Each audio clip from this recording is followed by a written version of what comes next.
చూద్దామండి. తప్పకుండా. సుగుణ హైదరాబాద్ నుంచి రాస్తున్నారు.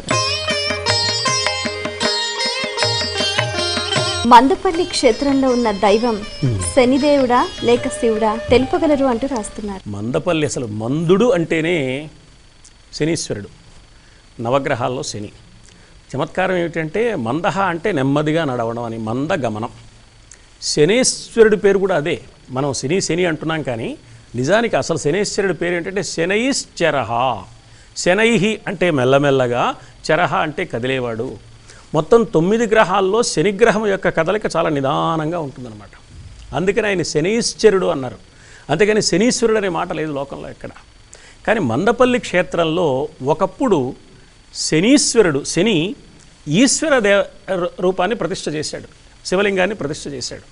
అందుకని శని అనే ఒక నవగ్రహాల్లో ఒకడైన శని చేత ప్రతిష్ఠ చేయబడిన, ఆరాధింపబడిన ఈశ్వరుడైన. కాబట్టి అక్కడ ఉన్న ఈశ్వరుడే శనీశ్వరుడని ఎందుకన్నారంటే శని చేత పూజింపబడే ఈశ్వరుడు తప్ప శనికి శనీశ్వరుడు అనే పేరు లేదు.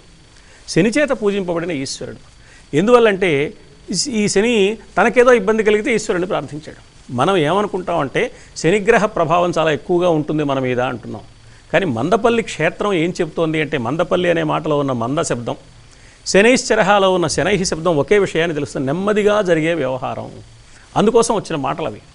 ఆ క్షేత్రంలో ఉన్న ఈశ్వరుడు మనకేం చెప్తున్నాడంటే, ఓ వెర్రివాళ్ళలారా, గ్రహాలను చూసి మీరు అనవసరంగా కలవరపడిపోయి కంగారు పడిపోకండి. ఒకవేళ గ్రహ సంబంధమైన ఇబ్బంది ఏమైనా ఉన్నా పరమేశ్వర ఆరాధన గనక చేస్తే మీకు ఏ ఇబ్బంది ఉండదు.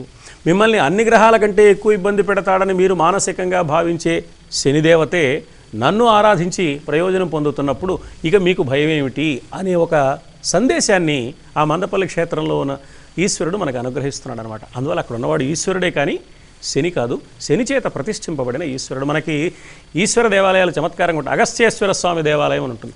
అంటే అగస్త్య మహర్షి ప్రతిష్ఠించిన ఈశ్వరుడు అనమాట. అలాగే శనీశ్వరుడు అంటే శని చేత ప్రతిష్ఠింపబడిన ఈశ్వరుడు తప్ప, రామేశ్వరుడు అంటే రాముని చేత ప్రతిష్ఠింపబడిన ఈశ్వరుడు అనమాట. అలా అర్థం చేసుకున్నప్పుడు అక్కడ ఉన్నది పరమేశ్వరుడే, పరమేశ్వర ఆరాధన అక్కడ జరుగుతోంది. అది మనం గమనించాలి. మరి